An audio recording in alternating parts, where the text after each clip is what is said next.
Hello, listeners. Kathy Lawless, Life Story Curator, bringing you the podcast series, How Did I Get Here? A series of interviews designed for people just starting out in their careers, people in transition, or possibly feeling stuck, and giving them access to stories of people who have been there, done that, so that they might be inspired with some new ideas, or maybe just comforted knowing they are not alone, that everybody starts somewhere and everybody goes through times of transition and times when they feel stuck. Today, I'm very excited to be interviewing Maggie Drucker. Welcome, Maggie. Good afternoon. Nice to be with you, Kathy. And Maggie's got two titles that are very interesting, and I can't wait to dive into these.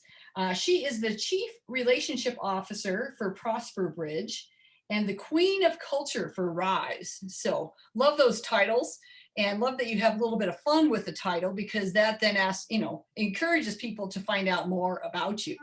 Plays to who I am too. If you can't Cool. have fun and enjoy what you're doing, you shouldn't be doing it.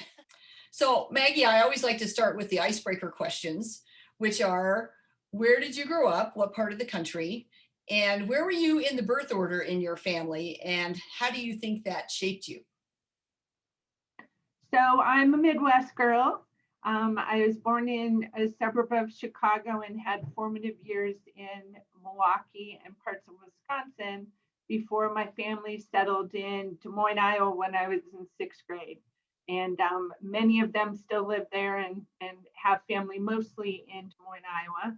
I am the oldest of three, but I'm also blessed with three beautiful older stepsisters and two wonderful older stepbrothers, as later in life my parents both remarried.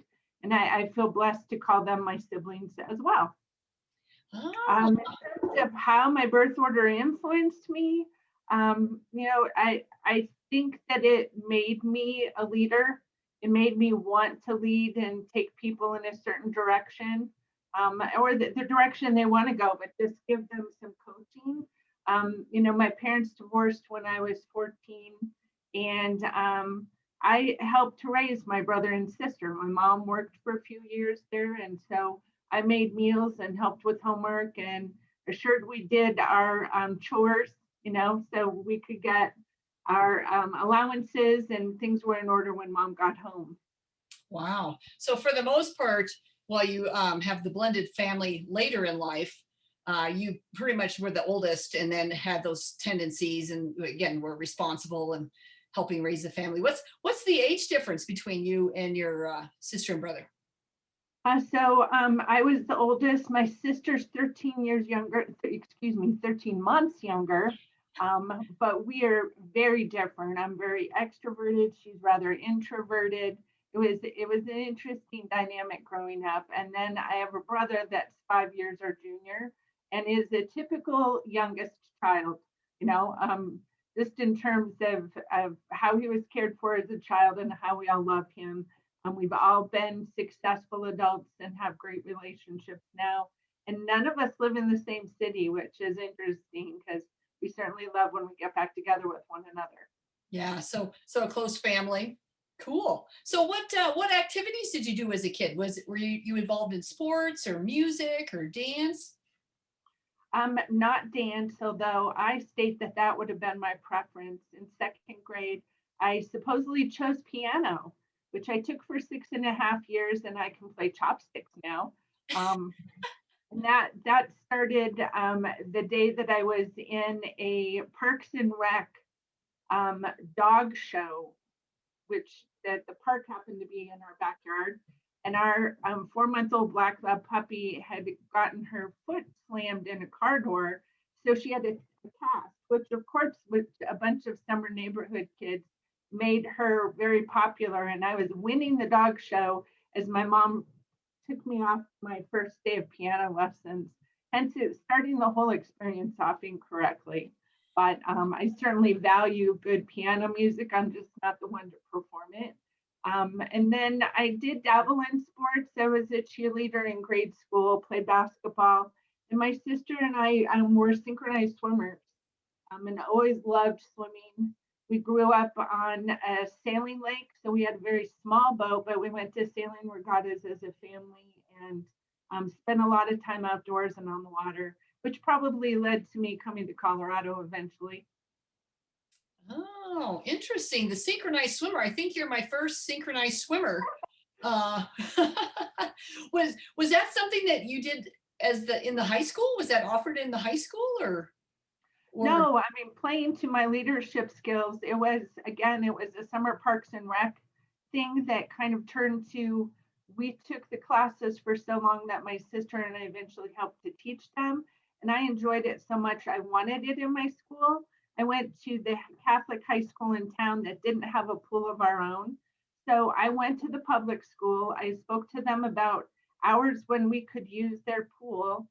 Even spoke to the synchronized swimming coach at that public school about shared time for us to get, our team started, and then went to the athletic coach at our high school to say, I've done all this pre-work and put things in place. And I didn't look at the money side of it of course. I was probably a sophomore in high school at the time. But I went to them with this whole proposal on how we could have a synchronized swimming team. And they didn't like that idea and didn't move forward with it. But I guess in hindsight, that's one of the first experiences of me kind of taking something on because I wanted to make it happen.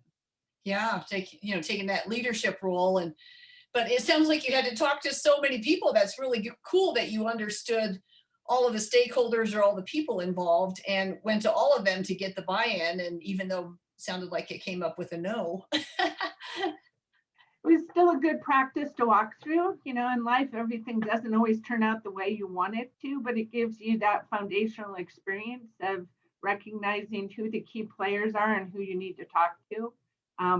Our school was really heavy into sports, and with my parents divorcing in my sophomore year, some of this is probably something I took on in my own head versus my parents mandating it. But I practically worked full time my junior year. My first job was in a bakery of, think of our King Supers. There's a store called Hy-Vee in the Midwest. And so I went and cut bread and bagged hamburger buns and decorated cakes and served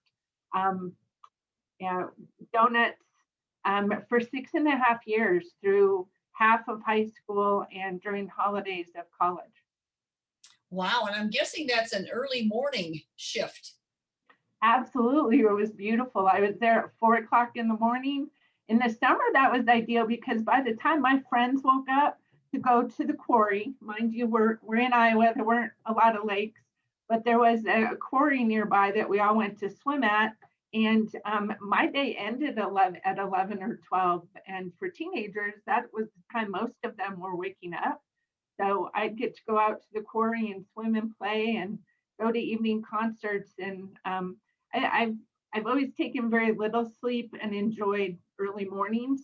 The older I've become, the less I like the 4 a.m. shift, but I'm still the first one on the golf course and ready and able to go fly fishing at 5 a.m. Oh, okay. Well, boy, you've answered a lot of questions here and given us some great insight into who you are. So one of my next questions is introvert or extrovert, but you already answered that in terms of your extrovert. But let's go then to the fun meter on a scale of 1 to 5, 1 being couch potato and 5 being the life of the party. Where do you put yourself? I would probably say I'm a 7 or an 8.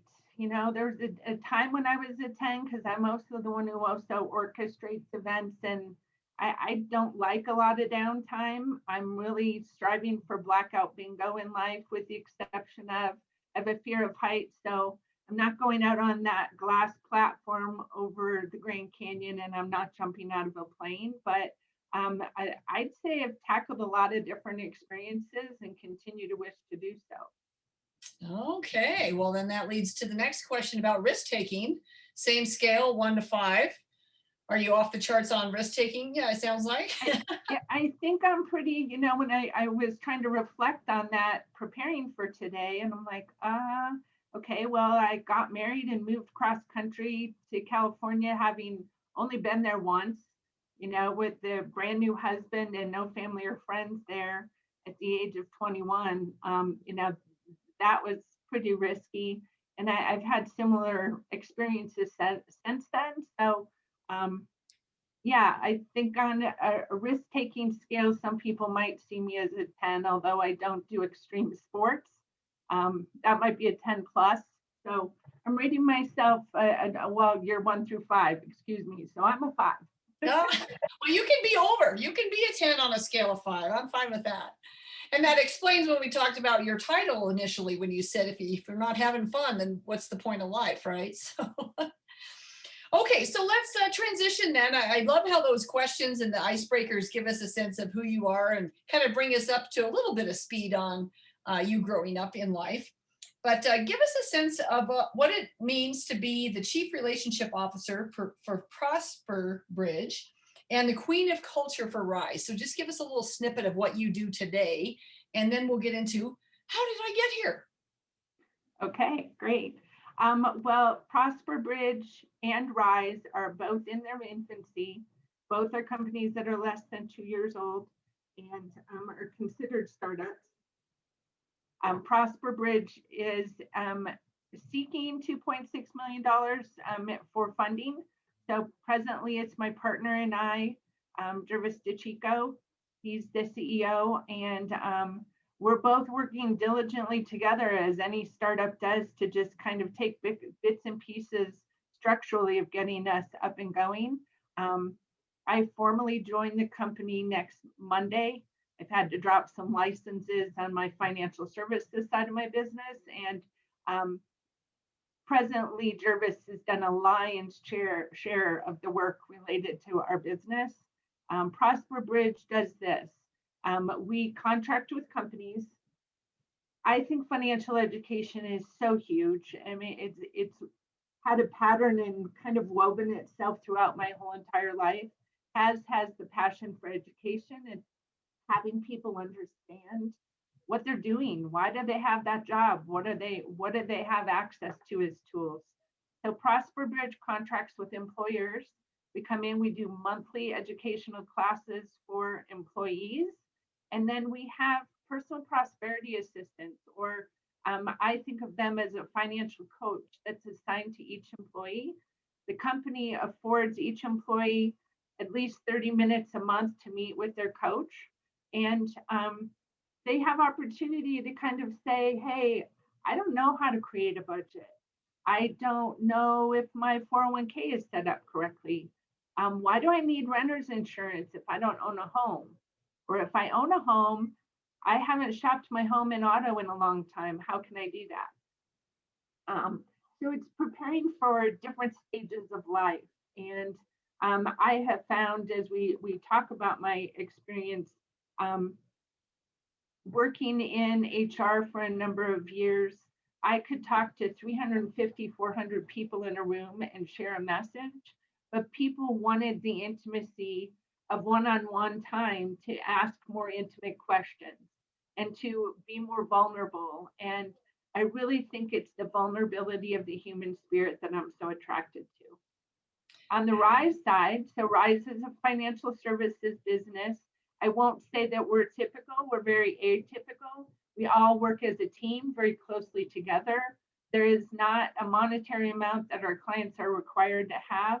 I firmly believe that every business and every person in the country should have a financial coach, because there's some aspect of your financial world that you don't know what you should do with. I'm not right for everybody. Everybody's not right for me. That's perfectly okay. That's part of life. But I really love the opportunity and am honored by the opportunity to walk someone through their financial life, wherever they happen to be. Do they have to have $10 million? No. Do they have to have $10,000? No. All of us have to start somewhere. And it's really an honor to help people achieve their dreams, what they want their life to look like. Yeah, I can see how both businesses totally fit for you because they're both about education and coaching and connecting. But I also get, and I think you've told me before about how you had to drop some of your licenses because there's a lot of regulations in your business, right? About what you can and can't do with your license. So, okay. That makes That's sense. correct. So Yeah. the securities side, I can't have undue influence over people making investment choices on the ProsperBridge side. So that ties into the work that I do at Rise. And on ProsperBridge side, we don't do any sales. We do education. If someone needs help, we have avenues in the community to help them. That includes the use of Rise. Oh, okay. Yeah. So I can totally see how they're connected. So let's talk about, how did I get here? When you were junior high and high school, were you thinking financial services is where I want to go? Financial literacy? Is that what you wanted to be when you grew up? Actually, no, I initially wanted to be a veterinarian. I had friends that were kind of bussed into the Catholic school, both at grade school and high school, that lived on farms. Some of you may have seen the movie Bridges in Madison County. That's in Winterstead, Iowa, not terribly far from my home. Those bridges are where I went to horse camp in the summer and where several of my friends lived. So I'd spend weekends on farms and play with baby kittens and move pigs from location to location based on where they are in the life cycle and the gestation cycle, or be bareback on a horse with my friend going from one of their barns to another barn a couple miles away. And I was the one who took care of our two black labs. Our elderly female lab, our first lab, we had puppies. And so, I became the house veterinarian, or self-appointed, and really loved animals. But I wasn't terribly scholastically inclined at that time. I've always been extremely social. And if there had been a party planning degree and event planning, that's probably more in line with where I would have been. So I started out at Iowa State University and was a business major. I think every time I had a new teacher, my freshman year in Psych 101, the man that taught that class is the gentleman who taught sign language to chimpanzees. So I went from veterinary to psychology, eventually did some work. My most successful semester on campus, I was carrying 18 units. I was pledging a sorority. I was a little sister in a fraternity, and I was running an on-campus, kind of think of it as on-campus Olympics. It's called VISA. I was running that for the fraternity, and I was the advertising manager for 4 on-campus magazines. So there's a repeat pattern in my life of when I'm the busiest is when I have to be the most organized. And those are the times in my life I've really thrived. I didn't end up finishing school there. My junior year, I got married and moved to California with the understanding from my parents that I would continue my education. So I moved to California. I had worked for Nutrisystem weight loss centers. That's now kind of a web-based system. Used to have facilities throughout the country. My mom ran the most successful Nutrisystem center, and I worked at 3 of them doing aerobics classes and doing the administration. So I unified all their book systems and the process that clientele went through. So when I moved to California, I was afforded a job with a different Nutrisystem out there. Wow, that is yeah. a lot. This is all right before you're 21. Holy cow! Now, were you still getting up at 4 a.m. still and cutting bread and packaging hamburger buns and all of that too, or? No, I think at that time, I did that at Christmas. I didn't do that during the summers. I'd come back and help out in the bakery, and certainly still have friends now that I acquired back there at Hy-Vee many, many years ago. I probably have a dozen people that are still in my life from that experience. Yeah. I also want to go back to it sounds like you were alluding to kind of each new professor you had, you got really excited about what subject they brought. And then you would get kind of switch over to their major or their industry. that it's so funny. I can't tell you how many interviews I've had where people have said that that's how they kind of found something, is they were so inspired by that professor, regardless of who he or she was, but they just really connected with the professor. So did you end up kind of landing in more than one area then, or did you kind of keep bouncing for a while? I really kept bouncing for a while. I didn't finish my undergrad until I was 35, and I'd lived in California for uh, 14 years. But I did continue what I promised to my parents, and I took at least one class a semester from my 21st birthday on until completing it at University of San Francisco at 35. And I went on and did grad school at University of San Francisco also. Wow. Well, congratulations for sticking that out. That takes persistence and discipline. It felt really good. Thank you. I mean, I felt like I was part of some special society when, in hindsight, when I looked back, I'm like, hey, I was smart 10 years ago too. I just was confident and applied myself. My family, and this may be some of my own perception, and the fact that my parents were divorcing in the midst of high school, but both my brother and my older stepbrothers went to very prominent Ivy League schools. And I felt that my sister and I had the choice to go to school in Iowa because we'd get married and a man would take care of us. I didn't have a mom who worked a lot outside the home. So I wasn't taught about careers. In Catholic school, the only choices you really had were your college prep. So I could pick a science, I could pick a language, but otherwise my classes were kind of chosen for me, which made the transition to college hard because there were so many different things to do. And for somebody with my personality of liking to do many diverse things, it was really hard to orchestrate that path effectively. Oh, interesting. Well, I'm glad you shared that perspective from, kind of being limited in the high school learning and then get into college and being unlimited, which is what college is, right? That's why they want you to pick a major so you can go down a path. But how do you find that major? How do you find that thing? And that's what this podcast has been about too, is how do you find those things when you're just starting out? So you're in California. Are you working at the Nutrisystem, you said, again, with your mom's business? So I worked for Nutrisystem for a while and had some unpleasant experiences there. I had all the skills necessary to be a branch manager, but it was age discrimination. I was too young. And it was a period, this was the late 80s.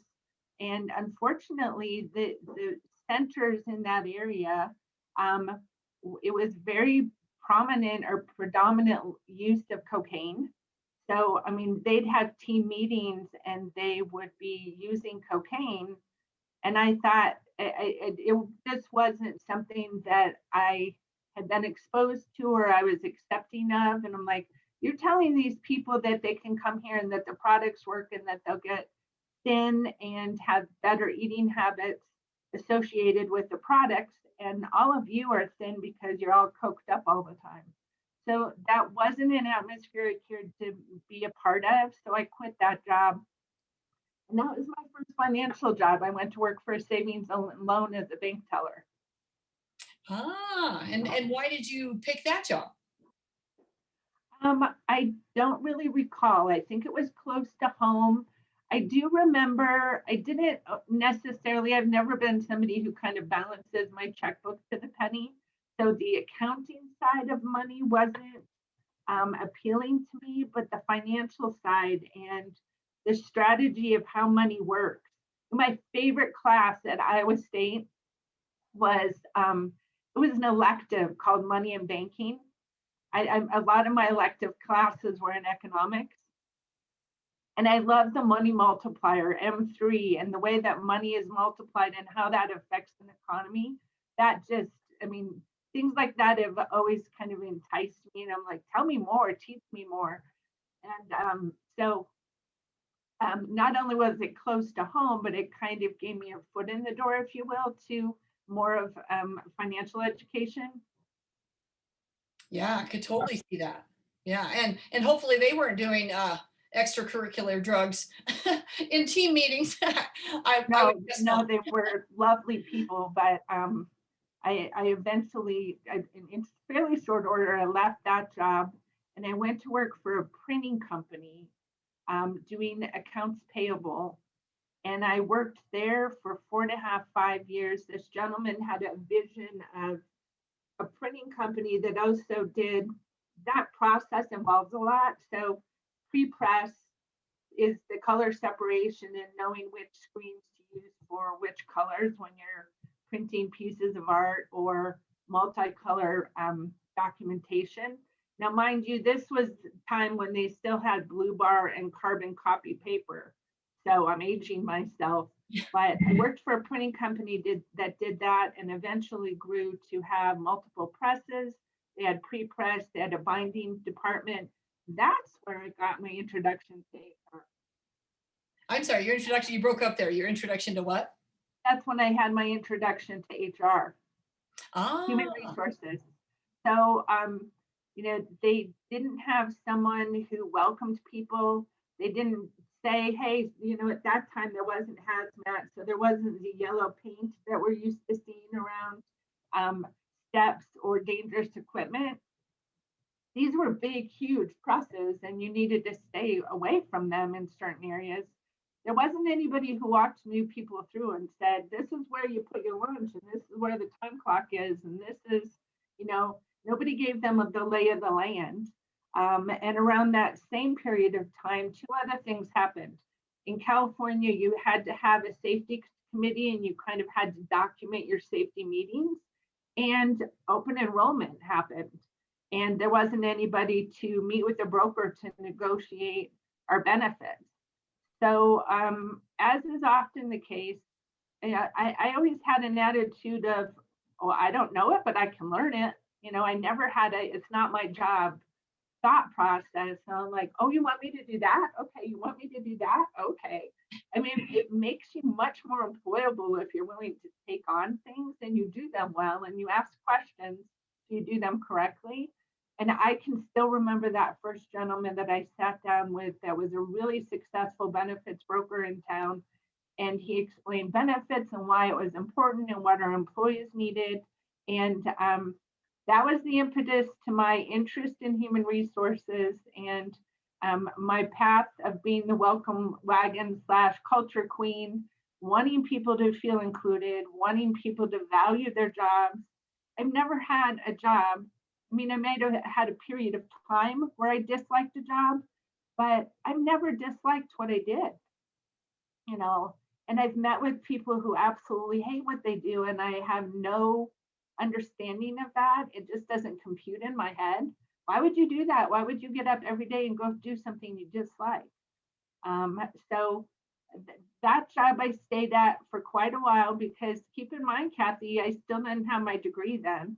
And that stigma stayed really heavy on my heart and my mind that all my friends have their degree and I'm now 22, 23 and I don't have my degree. So I can't go get a real job because I'm not employable. oh, wow. Wow.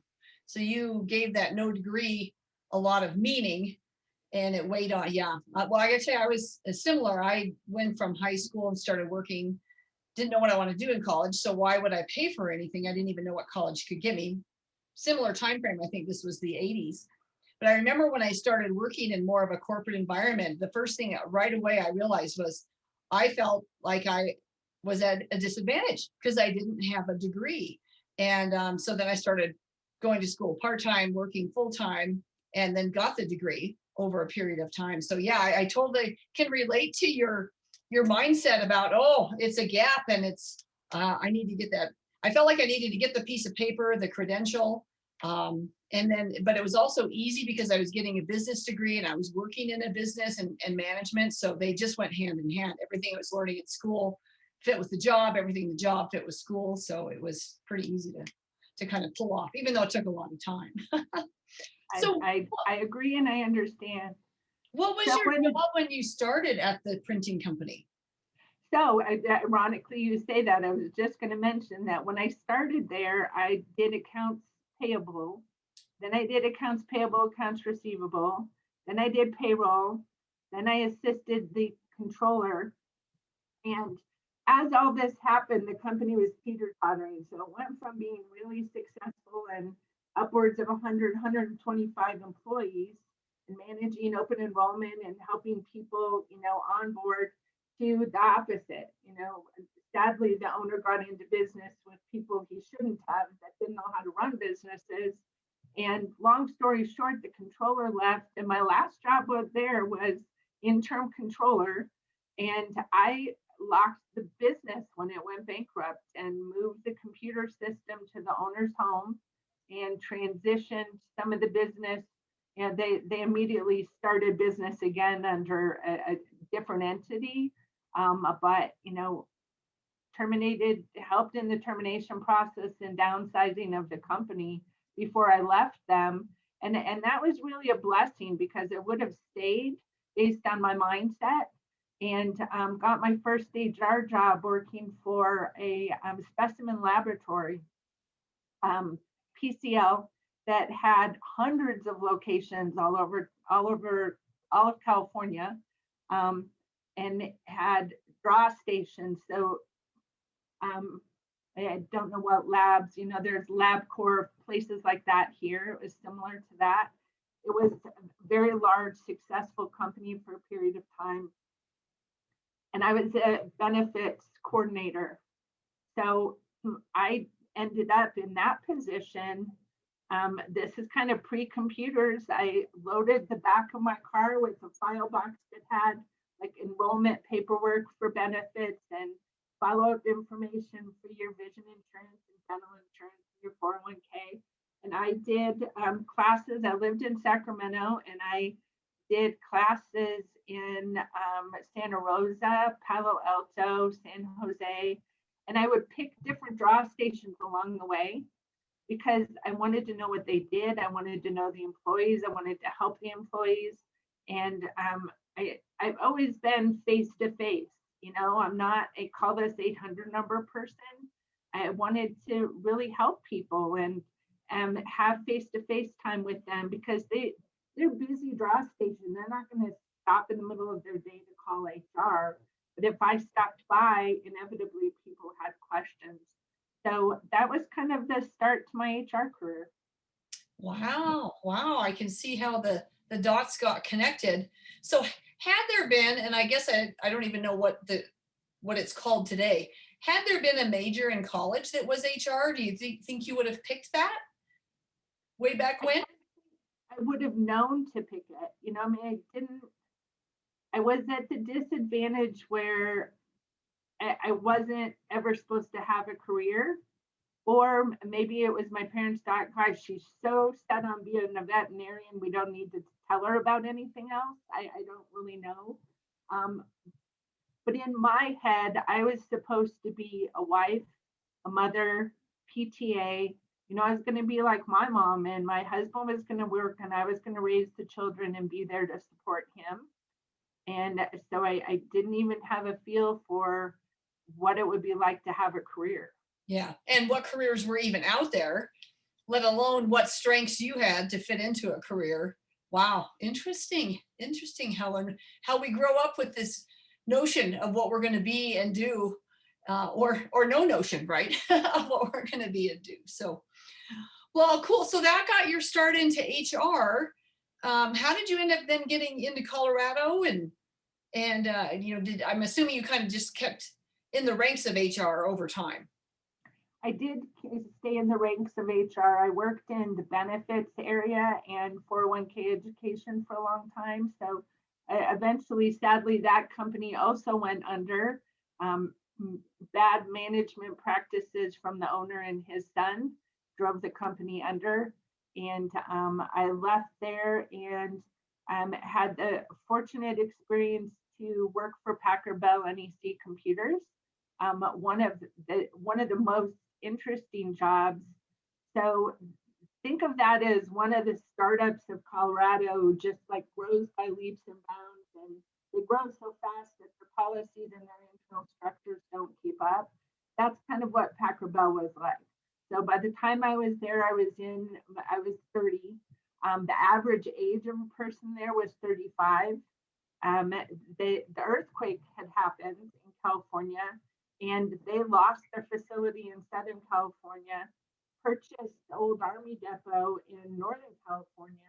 We had 6,000 employees on site. And I worked in a 12, 14 person benefits department, did benefits, and my primary job was 401k education. So I did it on our campus as well as 2 other campuses throughout the country.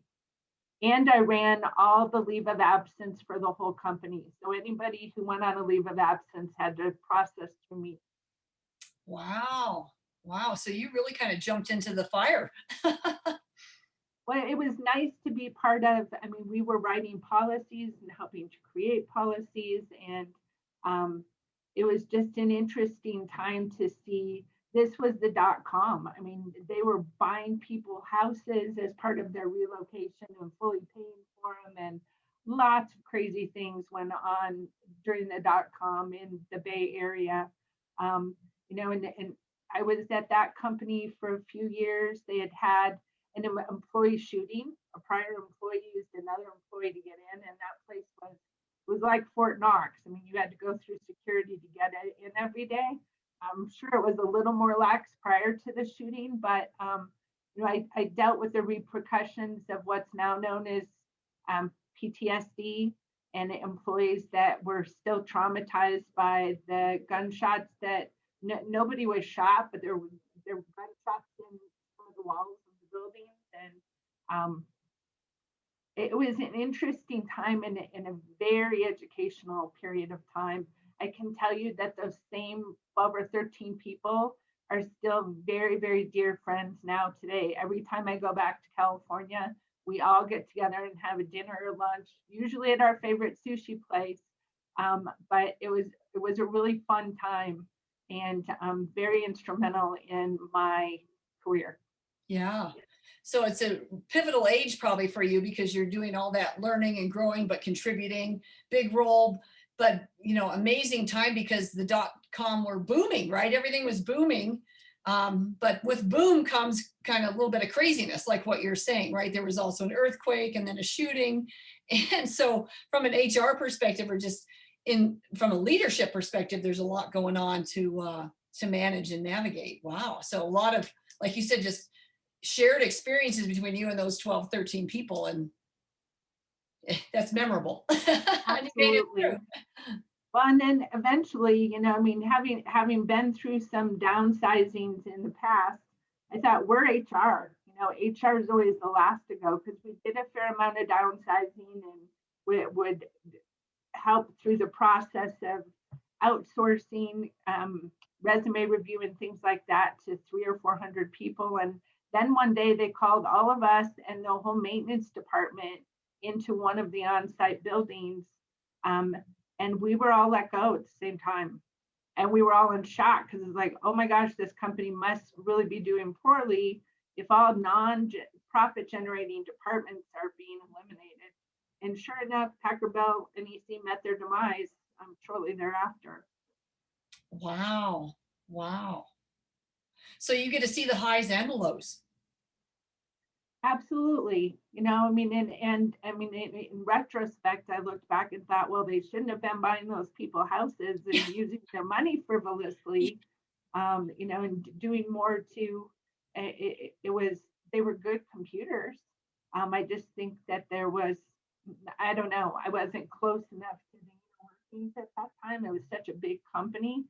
Something I didn't mention, Kathy, is because it was such a big company, I did 2 things. So I did 401k education meetings, like I mentioned, for 300 or 400 people. And I spoke effectively to a group, but I just didn't have gestures. So we started an on-campus Toastmasters group, which was, more than my degrees and certifications and licenses. That was one of the most impactful educational processes that I went through, to learn to be able to speak extemporaneously. And it helped me with my gestures. When you're in front of a large group of people, you have to appear larger than life. So that was one thing that I did. And then also, on campus, those 400 people at a time would know who I am. So as they're walking on campus, hi Maggie, but I didn't know who any of them were. And we had an on-campus university, and all employees were required to have 40 units of education every year. And so I taught at the university also as a means to know pods of employees. So I would know some of them and know their names, because that's always been something really important to me. Yeah, you're a people person. We established that right at the beginning. An extrovert. Well, I too am a fellow Toastmaster, and speak very highly of it. It just it has so much to do with repetition and practice, and just getting up and doing it. And then when you have to do it for your job, it would then I think it would be even tenfold more effective, because now you're practicing and using it for something that is valuable. Some people do it just to get more comfortable when a speaking thing might come up later, but in your case, you knew they were always coming up. So it was a matter of, always being ready and practice. So. Absolutely. Wow. Yeah. Well, So I'm definitely seeing these themes of education of others, educating others, financial acumen, and benefits. I mean, all of it now, it's wrapped together. I can, the dots are definitely getting clearer about how you got to where you are today. So, but we are starting to run out of time. I can't believe it already. How, one last story about how did you kind of get from there to what you're doing now, in terms of, now being part of a startup, and sounds like very purposeful on who your partners are. Absolutely. So from there, I worked for the health industry for a little while in HR, and then worked for Airgas, which is an atmospheric gas and welding company. I transferred here. And again, I mentioned that really busy time in college. Well, the next busy time was in grad school. I had to take 22 units because they were ending part of my program. Because I was finishing school, I was offered a promotion to come to Denver to be head of HR for the regional company here. So I was finishing school. I was also the president of the HR Association in California with a board of 22 people. So I had to finish that up. I took the job here in October, flew back and forth for 2 months to finish my board responsibilities and educational responsibilities. Bought my first Great Dane and my first solo house by myself. And it came here after 8 years with Airgas in California. I worked for Airgas here for 5.5 years. This was the largest of 12 regional companies geographically, and the most profitable for a number of years. So loved that experience, great company. Then I worked for the beef industry as head of HR for a year, and then I took a year off. So as much as I loved both those experiences, I was usually the only or one of only 2 female executives, and that becomes an arduous task after a while. I mean, in one of the companies, I was the only female executive that was a director, not a VP. And I was the head of a department. By definition, that should have meant a VP title, but it didn't. And so there were things that just weighed heavy on me.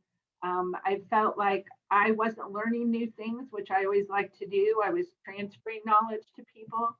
I had a wonderful staff, many of which are still at Airgas. But it was just time. It was time for a change. And so I took a year off. I had seen the movie The Way with Martin Sheen and Emilio Estevez, and it's their travels and depiction of the Camino de Santiago in Spain. So I took a year off. I went to Europe, and I couch surfed in Paris and took classes at the Cordon Bleu. And then I spent 40 days and walked across Spain, and another week to go to Barcelona, one of my favorite cities because I love everything Gaudi. And then I came back and started to really tackle the career of being a financial advisor. I wanted to take all those years of helping people internally and understanding their internal benefits, and always talking about what they needed to supplement that. It's like what your company has isn't the end all be all. They mean well and they're taking care of you, but you need other things too. So that started my career in financial services a little shy of 7 years ago. It was a big change. It's hard to go from a regular paycheck and vacation time to being commission only. But I really love taking that experience of helping all my internal employees to helping my community. Um, I had traveled a lot while with Airgas, so I didn't know companies here, even though I'd lived here for some 13 years by then. So I joined the board for Colorado Companies to Watch and learned a lot about the small companies, past startup stage, there's stage 2 companies, but it's done a lot to help me learn about our community and helping businesses as well as families to have a smarter and more well-run financial life. Yeah. Wow. Wow. Well, that was certainly a lot to put in a few minutes there. Man, thanks for the recap. So the year off sounds very powerful and also sounds very unlike you. It seems like when you have to have, 7 different things going on and to take a whole year off. But maybe that's also like you in terms of taking that risk and really figuring things out. And maybe you need to completely unplug in order to figure that stuff out, huh? Well, it wasn't terribly unplugged. I mean, think of 2 sets of clothes, a dress, a raincoat, and way too many books in a backpack to travel to Europe, something I'd never done before. I was used to, I had 2 good friends that I did international travel with, and one of my many passions. And in a particular year, neither of them could go. And I thought, well, this is crazy. And it doesn't mean I can't go somewhere. And the Camino, I started the walk with 400 people. It felt like my freshman year in college. And met people along the way. Some are still good friends, but it was really a time to be introspective and learn about me. As I got on the train in Paris, a language I don't speak, going to a home of a family I didn't know, I was like, what in the heck am I doing? This is crazy. And the mom who spoke English wasn't home. The young 6th grade daughter was. So I had 1 semester of French in college. So I had a broken conversation with her. And then I pushed myself and walked for 40 days across Spain. And I had really, really bad blisters. And once I took a little downtime and those healed, then I had shin splints. I was like, I'm doing this, damn it. I'm making this happen. And I completed the Camino, and it was really instrumental in my life. It created a lot of internal peace. Not that I had huge strife or struggle before then, but you have to challenge yourself in life to do something that really builds your confidence in yourself. And that was probably it for me. Wow. Wow. Well, and I'm going back to that 7 or 8 on the risk scale, on a scale of 1 to 5. Yeah, that definitely fits there. Well, you're going to have to send us a picture of that Great Dane. So we can have that in the slideshow. I'm very curious about that one, and maybe there's more since. Well, that is my first Great Dane, Bacchus. I'm named after my love for wine and the wine god Bacchus. He passed away 4 years ago at 11 and a half. I now have a 19-week-old, 59-pound brindle male at home who is now the love of our lives, along with our 2 shepherds. And happily and beautifully remarried since coming here to Colorado. I still slip up and say California, and I've been here 17 years. So yeah, life is good. I can certainly send pictures. Yeah, I want to see the furry friends that they keep you happy. So, well, Maggie, we do have to start wrapping up here. So, when you look back on your career and your life, tell us what you think has served you best. It could be a strength or a discipline or a personality trait. What do you think served you best? I think my inquisitive nature, I feel like I'm a permanent 2-year-old. I'm always asking why. and trying to make a difference, not sit back and wait for somebody else to do it. So I think that has served me really well.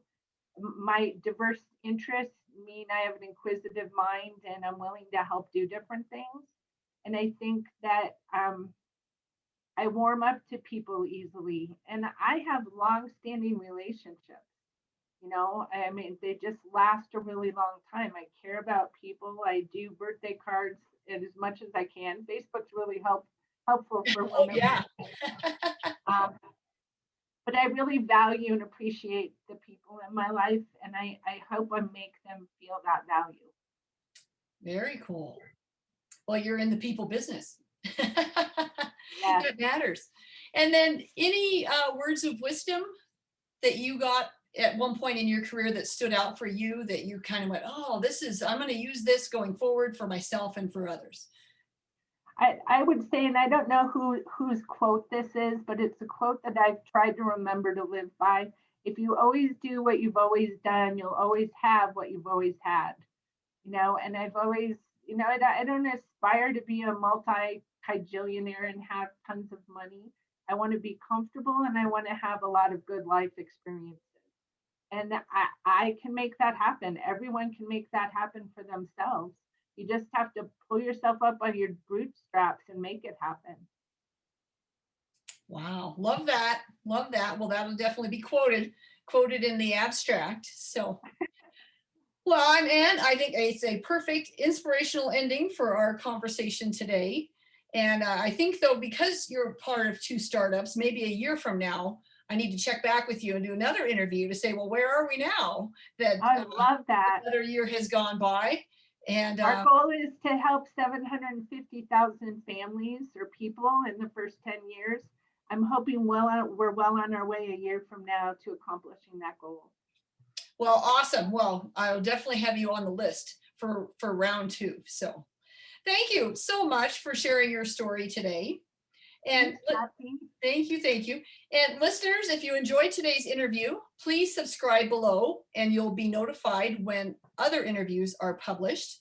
If you have any questions for me or for Maggie, please post those on my website, lifestorycurator.com, and I'll make sure to get them to her. I'll also post your social media information on my website too, so people can find you. So on that note, everybody, stay safe, stay well, and let's keep sharing those stories. Have a great day.